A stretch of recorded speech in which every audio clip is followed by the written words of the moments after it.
Hello guys, bersama saya lagi dalam Alright Napa Channel, lagi perkembangan di dalam Dewan Rakyat. So hari ini dalam sesi soal jawab, pemimpin pemuda PAS yang dikatakan angku dan sombong ini, ya di dalam Dewan Rakyat maupun di luar Dewan Rakyat, ya memberikan soalan kepada Timbalan Menteri Belia dan Sukan, Adam Adli. Jadi sahabat semua, mari kita bersama-sama untuk melihat dan juga menonton video ini. Jadi tanpa membuang masa, ya, mari kita tonton video ini sekali lagi. Terima kasih Tan Sri Di-Pertua. Kementerian Belia jarang ditanya. Saya nak tanya soalan kedua. Terima kasih. Silakan Menteri. Bismillahirrahmanirrahim. Terima kasih Tan Sri Di-Pertua, Yang Berhormat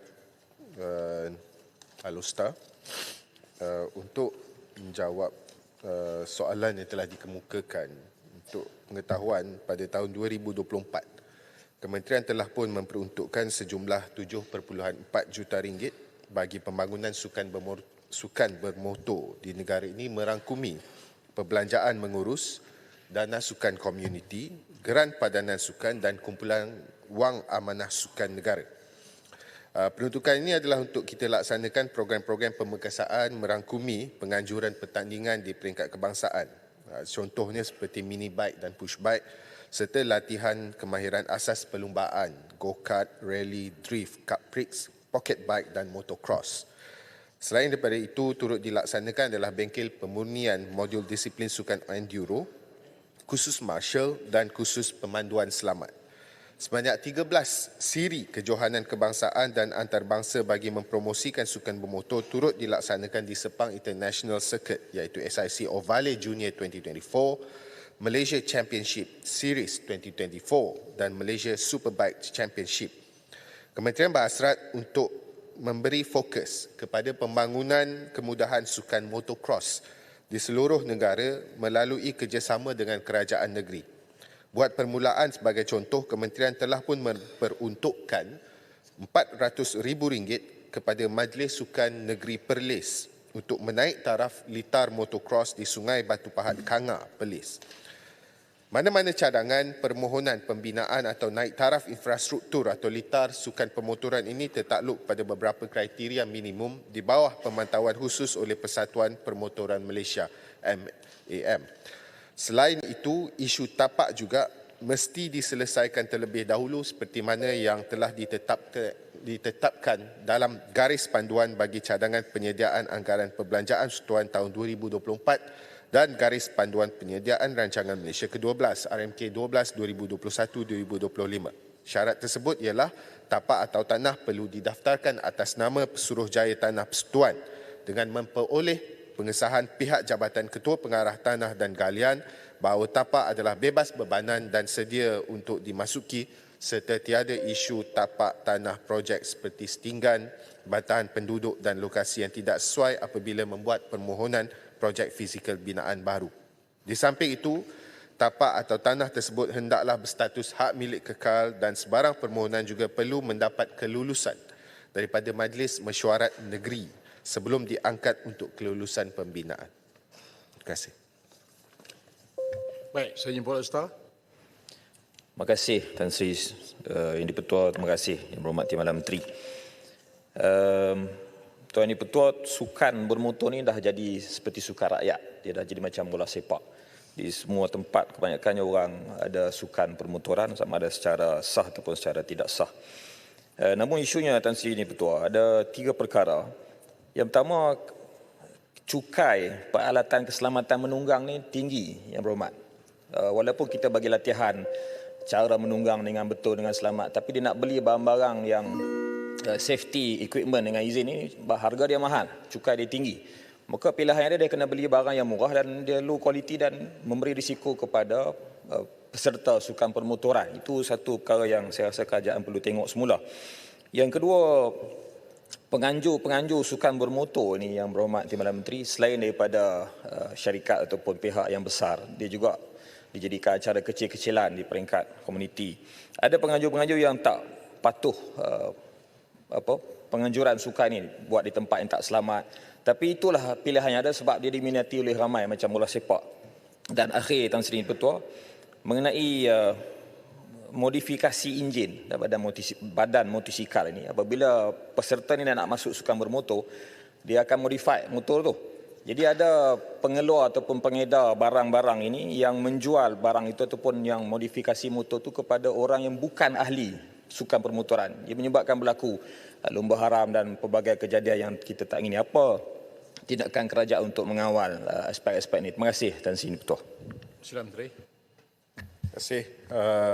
Yang berhormat, yang pertama, berhormat, kita kena bahagikan antara dua. Yang satu, kalau kita sebut sebagai sukan, haruslah ada penganjuran yang selalunya melibatkan terutama sekali pihak persatuan seperti MAM dan sebagainya untuk memastikan apa-apa penganjuran menepati kriteria dan juga spesifikasi keselamatan yang ditetapkan. Sebab itu sebelum ini banyak berlaku kes-kes di mana bila ada penganjuran sukan bermotor, tak kira sama ada 2 roda atau 4 roda, kita terima berita-berita yang melibatkan musibah sama ada terhadap peserta maupun pada penonton. Dan kebanyakan dalam situasi tersebut kita dapati bahawa tidak menepati kriteria seperti yang disebutkan oleh Alustar tersebut. Dan ini sebabnya kita menggalakkan supaya mana-mana pihak penganjur yang ingin menganjurkan aktiviti yang melibatkan sukan bermotor haruslah merujuk dahulu kepada setiap agensi yang tersedia, termasuk JBJ dan juga Suruhjaya Sukan sendiri, dengan tujuan untuk mendapatkan kebenaran yang meliputi aspek keselamatan tersebut. Ini harus kita beri perhatian. Soal cukai dan modifikasi itu tentu sekali kita perlu rujuk kepada kementerian, pertama Kementerian Kewangan, yang kedua adalah Kementerian Pengangkutan. Namun untuk isu penganjuran yang tidak patuh pada aspek keselamatan, memang kita beri teguran dan kita juga minta supaya Persatuan Pemotoran Malaysia itu sendiri, MMA, boleh selepas ini memastikan bahawa ada reach out dengan izin dilakukan terhadap lebih banyak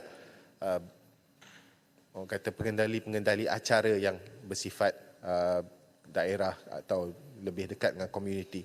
Kita terima sebelum ini banyak teguran ataupun banyak aduan di mana sedikit sukar untuk kumpulan-kumpulan ataupun penganjur-penganjur kecil ini menepati aspek keselamatan. Jadi kita perlu lakukan lebih banyak engagement, terutama sekali pada persatuan. Terima kasih.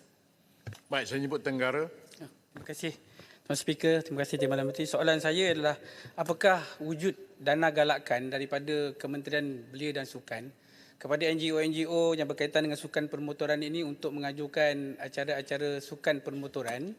Dan yang keduanya, adakah ataupun bagaimanakah kaedah untuk memohon bantuan daripada KBS ni berkaitan dengan maintenance gelanggang sukan permotoran yang sedia ada? Contohnya di Bandar Tenggara, kawasan saya, ada sukan motocross, tetapi apabila kita nak menganjurkan sukan ni, kita terpaksa keluarkan modal sendiri.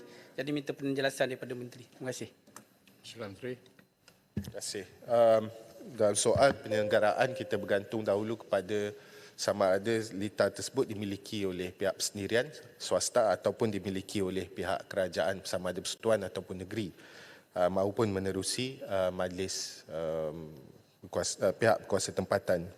Apa sekalipun, kalau dimiliki dan diurus dan disenggara oleh agensi sama ada kerajaan, persekutuan ataupun negeri, kita memang boleh buka permohonan seperti biasa mengikut tata cara yang dibenarkan. Manakala bagi soalan yang pertama tadi berkait dengan penganjuran, kita tidak ada dana yang khusus. Kita tidak ada satu dana yang kita sebut sebagai dana untuk sukan pemotoran. Sebaliknya, yang kita ada adalah seperti yang disebut tadi, kita menggunakan beberapa bentuk dana sedia ada. Antara lainnya adalah geran padanan sukan yang mana kita buka untuk semua pihak sama ada NGO maupun pihak-pihak syarikat swasta untuk menganjurkan sebarang kejohanan yang bersifat pertandingan. Ini untuk peringkat kebangsaan, negeri ataupun international, antarabangsa. Yang kedua adalah dana sukan komuniti. Yang ketiga, kita juga buka kawasan, dana kawasan bagi tujuan untuk penganjuran oleh persatuan-persatuan yang berdaftar di bawah PJS. Semua ini adalah untuk semua ini bagi tahun lepas sahaja, sama ada GPS, DSK, GPS, Geran Padanan Sukan dan Sukan Komuniti dan juga kawasan, semua sekali bernilai 7.4 juta tahun lepas saja. Jadi memang ada dana yang agak besar yang kita telah pun peruntukkan untuk kejohanan-kejohanan ini. Jadi yang berhormat, jika ada mana-mana pihak daripada Tenggara ataupun mana-mana pihak yang ingin atau berminat untuk menganjurkan sebarang aktiviti sukan bermotor, boleh terus berhubung dengan pihak Kementerian Belia dan Sukan. Kita sedia mempertimbangkan dan menyokong seperti mana kita telah pun lakukan sepanjang 2024. Terima kasih Yang di-Pertua. Baik, seterusnya saya jemput Datuk Jonathan Yassin Ranau. Selamat pagi. Alright, so itu dia soalan-soalan yang terkait ya berkaitan dengan Kementerian Belia dan Sukan. Dan dengan begitu baik sekali menterinya iaitu Adam Adli memberikan jawapan yang mantap, padu ya kepada persoalan-persoalan. Jadi tahniah. Apa pandangan anda sahabat semua? Anda boleh berikan komen ya di dalam ruangan komen. Jadi terima kasih. Izinkan saya untuk mengundurkan diri dan seperti biasa peribahasa mengatakan tapapun kangkap 2 ton keinginan. Dalam bahasa Melayunya tepuk dada tanya selera. Sekian daripada Alright Nampak Channel. Saya kita berjumpa lagi. Bye bye.